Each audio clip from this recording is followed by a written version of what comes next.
불륜의 수법. 젊은 세대들처럼 앱에 SNS로 주고받는 거죠. 그러니까 깨톡으로 주고받는다거나 무슨 그램으로 주고받는다거나 이런 것이 아니라 중고 물품 주고받는 당근에 들어가서 거기서 이제 채팅을 주고받는 거죠. 중고 거래하는 거야 라고 얘기하지 불륜하는 것처럼 보이지 않는 거죠. 이런 수법으로 바람을 피거나 아침에 등산을 간다 그러면서 얻어놓은 오피스텔을 갔다 온다거나 이런 일들도 비일비재하고요. 어제 제가 뉴스를 보니까 아내가 아침마다 등산을 가서 외도라고 생각하고 쫓아갔더니 그분은 외도가 아니었고 노인정 가서 봉사하러 다녔는데 좋은 일 하는데 왜 얘기 못했냐 그랬더니 보복운전으로 사회봉사 명령 받은 거라 말을 못했다고 했다고 뭐 이런 뉴스가 나왔는데 실제로 이렇게 등산을 간다고 하면서 외도를 하시는 배우자분들도 많다는 얘기입니다. 제가 이제 접했던 사연 중에 가장 놀라웠던 사연은 남편이 바람이 난 거예요. 12년 결혼 생활 중에 12년 외도를 한 거죠. 근데 외도 상대가 누구냐? 남편의 절친인 남자였어요.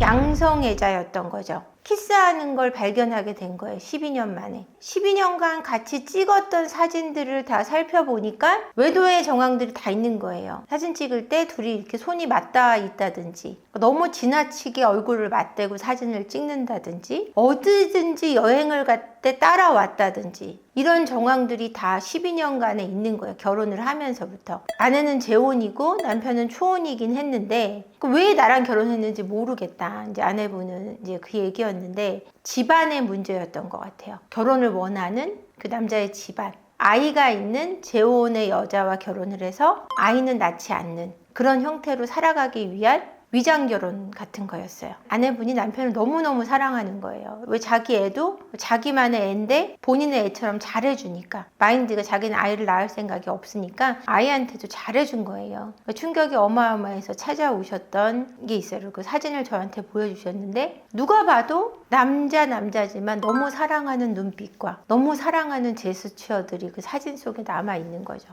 동영상에도 노래를 부르는데 노래를 부르면서 그 친구만 바라본다든지 뭐 여러 가지 오해를 하지 않은 거는 남잔데 워낙 친하니까 그러겠지라고 계속해서 생각했다고 하더라고요. 그래서 이런 사례도 있었고요. 어떻게 먹겠다. 또 어떤 사례를 얘기해 줄까?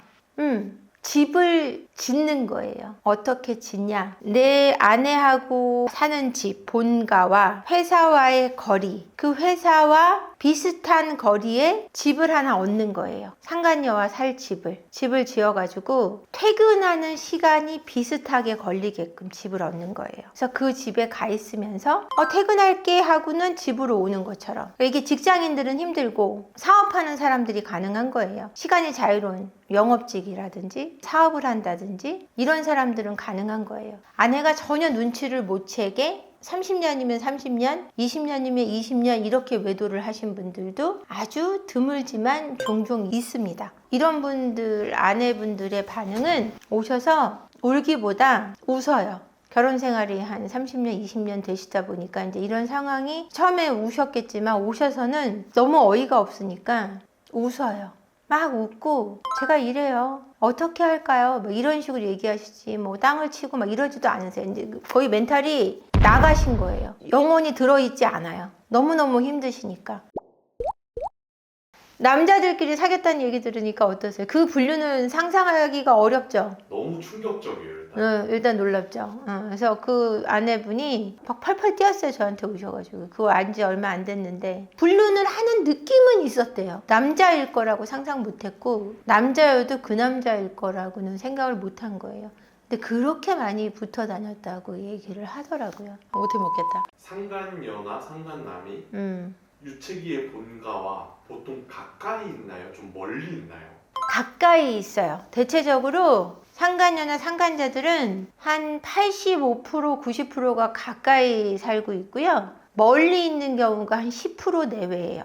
가까운 사람들하고 바람피지 결코 멀리 있는 사람하고 바람피진 않아요. 멀리서 바람피는 사람들의 특징은 어떤 거냐면은 채팅으로 만나거나 아니면은 고향을 떠나서 동창회에서 바람을 피거나 아니면 좀 멀리 있는 경우가 있는데, 그렇지 않고 회사 내에서 가장 바람이 많이 일어나고 동창회를 간다거나 동호회 이런 데서 바람이 많이 나기 때문에 동네에서 많이 바람을 피고요. 아주 드문 경우 해외에 있는 분들하고도 외도가 일어나는데, 그러는 거는 채팅이거나 앱이거나 처음부터 바람필 마음이 있는 게 아니라 대화만 하고 싶다라는 마음으로 앱에 들어가서 채팅을 하거나 매칭을 하시는 분들이 있어요. 그러니까 나는 실전에 옮기지 않을 거야, 그래서 대화만 하면 돼 라고 들어갔다가 거기에 푹 빠져서 결국은 만남까지 이어져서 외도로 가는 경우도 꽤 많은데, 이런 마음일 때 멀리 있는 사람들하고 외도를 하는 경우가 있고, 왜 가까운 데서 바람이 많이 일어나냐면 채팅이나 앱을 통해서 이렇게 매칭을 하더라도 가까이 있는 사람이 만나기 쉽기 때문에 가까운 지역의 사람을 선호하게 돼 있죠.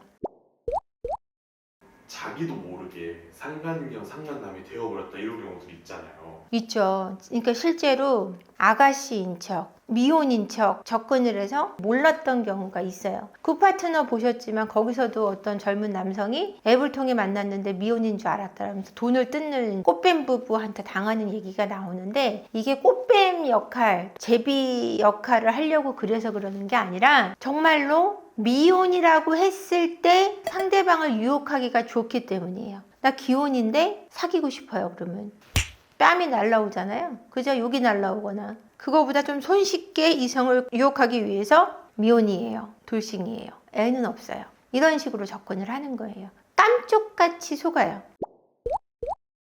대표님 상담 사례 중에 제일 치밀했던 불륜 수법이 제일 치밀했던 거, 아무리 치밀해도 걸리는 건 다 비슷한 게요, 핸드폰이에요. 핸드폰을 오픈해놔요. 이게 정말 치밀한 사람들이에요. 핸드폰을 잠그는 게 치밀한 게 아니에요. 오픈해 놓고 네가 날 의심할 거면 난 안 살아, 그러니까 보는 건 네 마음이지만 보면 안 살아, 이렇게 강압적으로 밀고 가는 유형이 있고, 정말 치밀하게 꼭꼭꼭 비번을 다 닫아 놓는 사람이 있어요. 이건 정말 열기가 힘들어요. 근데 이걸 어떻게 적발했냐, 비밀번호를 전혀 모르는데 모든 조합의 비밀번호를 해가지고 일주일 동안 밤 10시부터 6시까지 깰 때까지 8시간을 비밀번호를 누른 거예요. 의심이 돼가지고 심증만으로 일주일 만에 그 비밀번호를 풀었어요. 외도를 적발하게 됐는데 여자가 1명이었냐? 아니에요. 5명이 됐어요. 관계까지 갖고 있는 경우는 2명이었고요. 플러팅하는 여자는 5명이었어요. 이혼을 했죠. 이 상담 사례가 제일 치밀했던 거였던 것 같아요. 그러니까 비밀번호를 꼭꼭 잠그고 절대 끼고 자고 안고 자고 열어보지 못하게 했는데, 그거를 일주일 동안 밤새면서 열어가지고 결국은 발견해냈죠. 이게 기억이 납니다. 항상 저는.